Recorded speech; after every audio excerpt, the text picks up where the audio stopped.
Hello friends, welcome to Ramnath கூரக்கடை kitchen. இன்னைக்கு வீடியோவில் நல்ல காரசாரமான கொள்ளுப்பருப்பு கடையல் எப்படி செய்கிறது தாங்க பார்க்க போகிறோம். இந்த கொள்ளுப்பருப்பு பார்த்தீங்கன்னா நல்ல சூடான சாதத்தில் நெய் இல்லைன்னா தேங்காய் ஊற்றி சாப்பிடும்போது டேஸ்ட் ரொம்ப சூப்பராக இருக்குங்க. கொள்ளுப்பருப்பு வாரத்துக்கு ஒரு நாளாவது நம்ம சாப்பாட்டில் சேர்த்துக்கிறது ரொம்பவே நல்லதுங்க. நான் செஞ்சுருக்க இதே மெத்தடில் நீங்கள் ட்ரை பண்ணி பாருங்கள். அடிக்கடி இதே மாதிரி தான் கொள்ளு கடைவீங்க. வாங்க எப்படி செய்யறதுன்னு நம்ம வீடியோக்குள்ள போய் பார்க்கலாம். கொள்ளுப்பருப்பு வந்து நான் ஒரு 150 கிராம் அளவுக்கு வேக வச்சு எடுத்து வச்சிருக்கேங்க. பேன்ல 4 டேபிள் ஸ்பூன் அளவுக்கு எண்ணெய் சேர்த்துட்டேன். 2 ஸ்பூன் அளவுக்கு வர மல்லி சேர்த்துக்கலாங்க. வர மல்லி சேர்க்கும் போது கொள்ளுப்பருப்புக்கு நல்ல டேஸ்ட் கொடுக்குங்க. 3/4 ஸ்பூன் அளவுக்கு சீரகம் சேர்த்துக்கலாம். இப்ப வரமல்லியும் சீரகமும் ரொம்ப கரிஞ்சிடக்கூடாதுங்க. ஒரு 2-3 நிமிஷம் மட்டும் எண்ணெயில நல்லா இந்த அளவுக்கு வதங்கிடணும். இப்போ இதுல நம்ம சின்ன வெங்காயம் சேர்த்துக்கலாங்க. நான் ஒரு 35 அளவுக்கு சின்ன வெங்காயத்தை எடுத்து 2 கட் பண்ணி சேர்த்துக்கிறேங்க.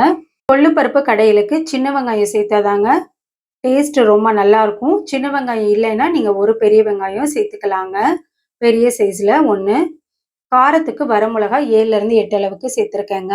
இப்போ வெங்காயத்தை ஒரு 2-3 நிமிஷம் மட்டும் நல்லா வதக்கி விட்டுறலாங்க. இப்போ புளி சேர்த்துக்கலாம். புளி வந்து கொஞ்சமா சேர்த்துக்கலாங்க, டேஸ்ட்டுக்காக சேர்க்கிறதா. புளியும் சேர்த்துட்டு வெங்காயம் வரமிளகாய் எல்லாமே நல்லா இந்த அளவுக்கு கலர் மாறி வதங்கி வந்துடணுங்க. இப்போ இந்த ஸ்டேஜில் நம்ம கொள்ளுப்பருப்பு சேர்த்துக்கலாங்க. 150 கிராம் அளவுக்கு கொள்ளுப்பருப்பை 5 விசில் வச்சு எடுத்திருக்கேங்க. இப்போ நம்ம வேக வச்சிருக்க கொள்ளுப்பருப்பையும் சேர்த்துக்கலாங்க. இது கூடயே நம்ம நல்ல ஃப்ரெஷ்ஷான கருவேப்பிலை கொஞ்சமா சேர்த்துக்கலாங்க.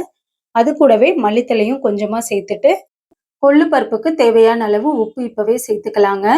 நான் வந்து 1 ஸ்பூன் அளவுக்கு கல்லுப்பு சேர்த்துருக்கேங்க. இப்போ எல்லாத்தையுமே வந்து நல்லா வதக்கி விட்டுடலாங்க. ஏற்கனவே நம்ம கொள்ளுப்பருப்பு வேக வச்சு தான் எடுத்து வச்சுருக்கோங்க. ஒரு 4 நிமிஷம் போல் அந்த எண்ணெயிலே நல்லா வதக்கி விட்டுடலாம். இப்போ பாருங்க, கொள்ளை நல்லா இந்த அளவுக்கு வதக்கியாச்சு. நல்லா ஆறுனதுக்கப்புறம் நம்ம மிக்சி ஜாரில் சேர்த்துக்கலாங்க. மிக்சி ஜாரில் கொள்ளுப்பருப்பு, வெங்காயம், வரமிளகாய் எல்லாத்தையும் சேர்த்தாச்சுங்க. நல்லா ஃப்ரெஷ்ஷான கொத்தமல்லி தழை கொஞ்சமாக சேர்த்துக்கலாங்க. பருப்பு அரைக்கும் போது கொஞ்சமாக தண்ணி சேர்த்துக்கலாங்க. நல்லா சூடான தண்ணியாக கொஞ்சமாக சேர்த்துட்டு நல்லா 1-2 அரைச்சி எடுத்துக்கலாங்க. ரொம்ப நைஸாக அரைச்சி எடுக்கக்கூடாது. பாருங்க, இந்த அளவுக்கு நல்லா கெட்டியாக இருக்கணுங்க. கொள்ளுப்பருப்பு தண்ணியாக இருந்தால் நல்லா இருக்காது. கொள்ளுப்பருப்பை ரொம்பவும் நைஸாக அரைக்கக்கூடாதுங்க. இந்த மாதிரி 1-2 அரைச்சாதான் டேஸ்ட் சூப்பராக இருக்குங்க. ஜாரில் 1/2 டம்ளர் அளவுக்கு நல்ல சூடான தண்ணி அலசி சேர்த்துருக்கேங்க. இப்போ கொள்ளுப்பருப்பை நல்லா ஒரு தடவை கலந்து கொடுத்துக்கலாங்க. பாருங்க, இந்த பக்குவத்துல நல்லா கெட்டியா இருக்கணுங்க. ரொம்ப தண்ணியா இருக்கக்கூடாது. அவ்வளோதான். நல்ல சூப்பரான காரசாரமான கொள்ளுப்பருப்பு கடையல் ரொம்ப ஈஸியா செஞ்சாச்சுங்க. நல்லா சுட சுட சாதத்துல கொள்ளுப்பருப்பு போட்டு நெய் இல்லைன்னா தேங்காய் எண்ணெய் ஊற்றி சாப்பிட்டோம்னா டேஸ்ட் அட்டகாசமா இருக்குங்க. நீங்களும் நான் செஞ்ச அளவுகள் படி உங்க வீட்டில் செஞ்சு பாருங்க. செஞ்சு பார்த்துட்டு எப்படி இருந்ததுன்னு உங்க கமெண்ட்ஸை எனக்கு சொல்லுங்க. நீங்க இப்பதான் நம்ம சேனலை ஃபர்ஸ்ட் டைம் பார்க்குறீங்கன்னா ராம்நாத் கூரக்கடை கிச்சனை சப்ஸ்கிரைப் பண்ணிக்கோங்க. பக்கத்தில் இருக்க பெல் ஐக்கானை கிளிக் பண்ணிட்டு ஆல்ன்ற ஆப்ஷனை டிக் பண்ணிக்கோங்க. அப்போதான் நான் போடுற புத்தம் புது ரெசிபிஸ் நோட்டிஃபிகேஷனில் உங்களுக்கு உடனுக்குடனே வரும். இந்த வீடியோ உங்களுக்கு பிடிச்சிருந்தாலும் லைக் பண்ணுங்க. உங்கள் ஃப்ரெண்ட்ஸ் அண்ட் ரிலேட்டிவ் ஃபேமிலிக்கும் ஷேர் பண்ணுங்க. இனி நான் வேற ஒரு இன்ட்ரெஸ்டிங்கான ரெசிபியில் உங்களை பார்க்குறேங்க. தேங்க்ஸ் ஃபார் வாட்சிங்.